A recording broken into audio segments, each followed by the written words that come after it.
TVPT Entrevista.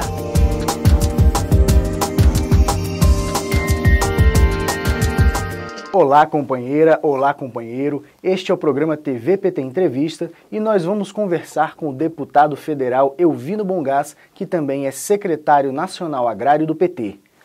Elvino, eu queria saber a respeito da sua trajetória política de militância antes do partido. Como é que foi? Bom, primeiro te saudar e parabenizar o programa, saudar todos que estão acompanhando neste momento, dizer que a minha vida, de militância, ela estava imbricada nesse processo da construção do PT. Porque no final dos anos 70, nas manifestações contra a ditadura pela liberdade, no movimento estudantil, e a minha participação foi no movimento estudantil, foi no movimento sindical dos trabalhadores rurais, a época que também já vinham no final dos anos 70, e também fundamentalmente pelas pastorais. Porque naquele momento tinha a teologia da libertação que propugnava pela opção preferencial pelos pobres. Isso tudo foi no final dos anos 70 e o PT surgiu exatamente nesse processo nos anos 80.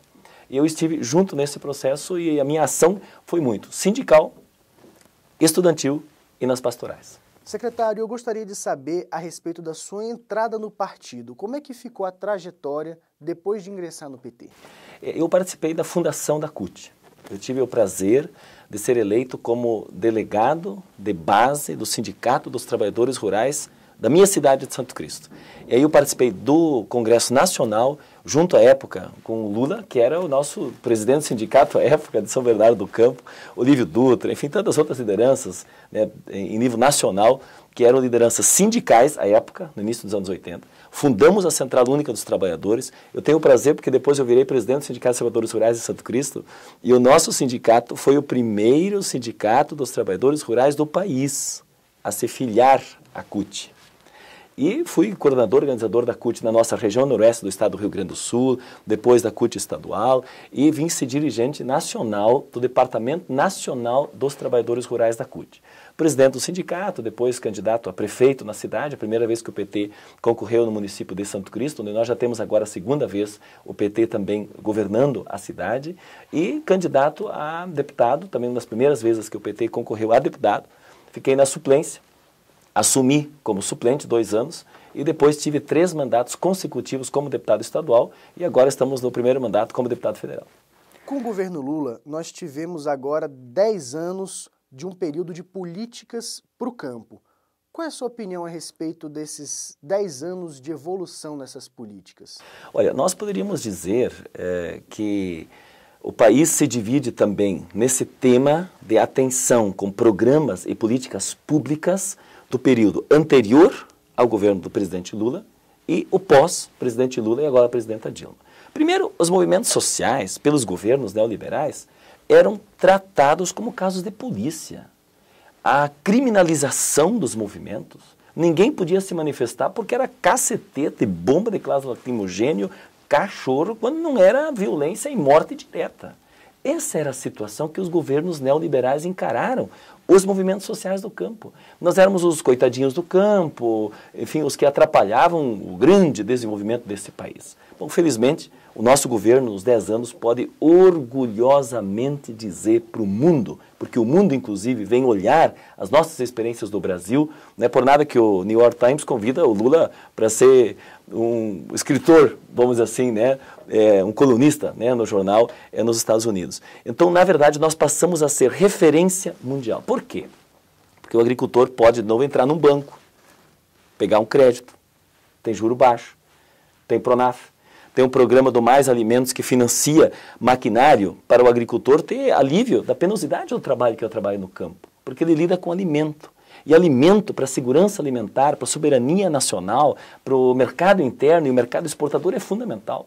Criamos mecanismos de agroindustrialização, criamos o Pronaf para incluir a mulher no processo da juventude, os programas da sustentabilidade, porque nós precisamos trabalhar, produzir, mas ao mesmo tempo preservar o meio ambiente. Então essas questões, esse equilíbrio nesse processo, nós podemos dizer que baixamos juros, criamos programas, ampliamos programas sociais e hoje temos muitos programas de compras públicas, até na merenda escolar, no PENAI, o PAA, que é compra de alimentos diretamente da agricultura familiar. Ou seja, hoje nós valorizamos quem ontem era visto como o patinho feio, hoje daria para dizer que está orgulhosamente se afirmando sociologicamente como um cidadão, um camponês, um agricultor, uma agricultora familiar, um jovem. Levamos ao campo a educação, a escola técnica, o Pronacampo. A ideia, e tem muitos desafios, obviamente, e por isso que nós queremos dar continuidade a esse projeto, porque nós precisamos levar ainda mais tecnologia, nós precisamos levar mais pesquisa, nós retomamos um processo, dobramos o orçamento da Embrapa, que está agora nos seus 40 anos, dobramos o orçamento nesse período do Lula e da Dilma. Era para ser apenas um instituto de pesquisa, nós mantivemos como uma empresa pública de pesquisa, inclusive com cooperações internacionais. A ATER, que é Assistência Técnica e Extensão Rural, nos outros governos, foi destruída, aniquilada. Nós estamos agora reconstruindo com dinheiro, com gente e com recursos numa agência nacional já anunciada pela presidenta Dilma. Então, em todos os setores, nós temos muito a comemorar, mas pela responsabilidade que nós temos com o nosso povo, nós também muitos desafios ainda a construir junto com os movimentos sociais, junto com uma lógica de desenvolvimento sustentável. Deputado, recentemente nós tivemos relatórios apontando o aumento de mortes no campo. Como é que o senhor encara essa questão? Tu sabes que a pior coisa que nós temos quando tem violência, quando tem mortes, é a impunidade. E é muito engraçado que quando tem temas do campo, o judiciário ou solta o assassino ou tem uma morosidade enorme para avaliar esses casos, lamentavelmente. Então nós temos que olhar para resolver esses temas pela raiz. E a raiz é ter ações mais vigorosas do judiciário para resolver o tema da impunidade no campo. E ao mesmo tempo, nós fazemos um dia uma reforma política no país para elegermos um outro Congresso que possa atualizar os índices de produtividade, para não termos um Congresso tão conservador, representante do latifúndio, e que impede que a gente faça a desapropriação, que a gente tenha mecanismos legais de fazer a atualização dos índices de produtividade, que no campo ainda vem de 1975. Nós estamos com meio século sem essa atualização. E, ao mesmo tempo, nós resolvemos questões também do judiciário, que demora também para fazer uma reintegração de posse. Aí é de dia, é 24 horas. Reintegração de posse para o lado do fazendeiro é 24 horas. Agora, um processo para liberar uma área para o agricultor sem terra poder ir lá e produzir, leva anos. Então, esses são entraves ainda para nós podermos, pela raiz, eliminar também as mortes do campo. É o que nós queremos. É mais terra para assentar mais gente e, ao mesmo tempo, dar qualidade aos assentamentos que hoje já estão constituídos. Isso a gente toca também num outro ponto, que é a reforma agrária. Como é que o setorial, como é que a secretaria encara essa questão que no Brasil já vem com temas de longa data, já vem com esse debate há muitos anos, mas que pouco caminhou nesse período? A maior parte de todos os recursos, né, de assentamentos que foram feitos no país, de toda a história, se olharmos em número, a maior parte foi feita no governo do presidente Lula. A maior parte. E, obviamente, os desafios são grandes, porque o modelo de agricultura, né, do agronegócio, o modelo latifundiário, o modelo que permite nós vendermos as terras brasileiras para os estrangeiros, o modelo que beneficia sementes que não são dos nossos germoplasmas tradicionais da cultura brasileira, um modelo que prioriza venenos, inseticidas, herbicidas, né, agrotóxicos na agricultura, é um modelo que exclui. E nós queremos incluir. E é por isso que nós estamos com o desafio de buscar terra, assentar, fazer com que tenha outras políticas de permanência no campo. E no campo produzindo, porque lá as pessoas vivem para gerar renda e para produzir comida para si, a autossubsistência, mas também para a sociedade. Secretário, no final do ano nós vamos ter a segunda Conferência Nacional de Desenvolvimento Rural, Sustentável e Solidário. Como é que vai ser a discussão para fomentar esses debates estaduais que vão trazer as propostas para o nacional? Esse é um tema fundamental. O governo do presidente Lula, agora da presidenta Dilma, tem uma ideia. E isso nós do PT, e por isso que nós nos orgulhamos do PT nos seus 33 anos e também nos 10 anos de governo, é que o povo tem que participar e ser protagonista na sua história. É o povo. Parece que até os adversários estão querendo copiar essa ideia, né? Temos que dar um banho de povo. Quando eles falam isso é porque eles reconhecem que eles são da elite. são de poucos, são dos poderosos. Nós somos o povo. E com este povo, nós temos que construir um processo de protagonismo e empoderamento social.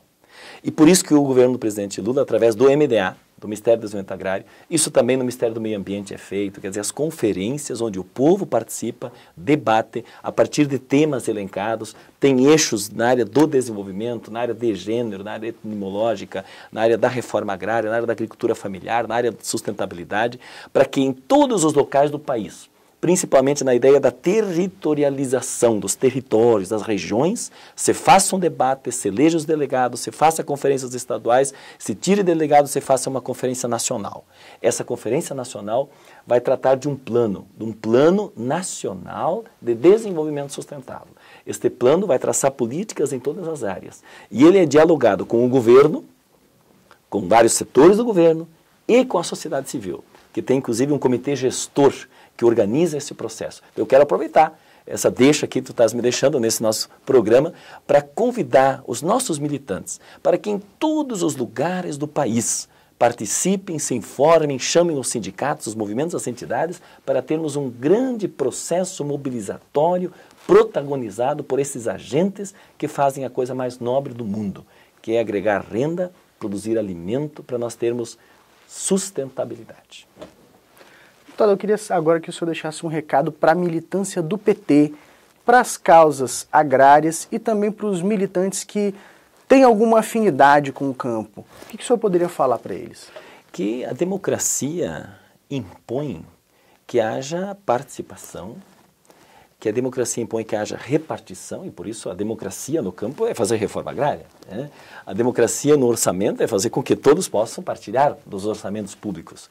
E que no campo a gente possa, além de conseguir mais terras para assentar, nós possamos dar qualidade aos assentamentos e para aqueles que já têm a terra, que eles possam nela viver com muita renda, com qualidade de vida, sem agredir o meio ambiente e ter essa integração, porque a sustentabilidade, ela perpassa a ação do agricultor com a cadeia produtiva como um todo para chegar ao consumidor, como nós sempre falamos na economia solidária.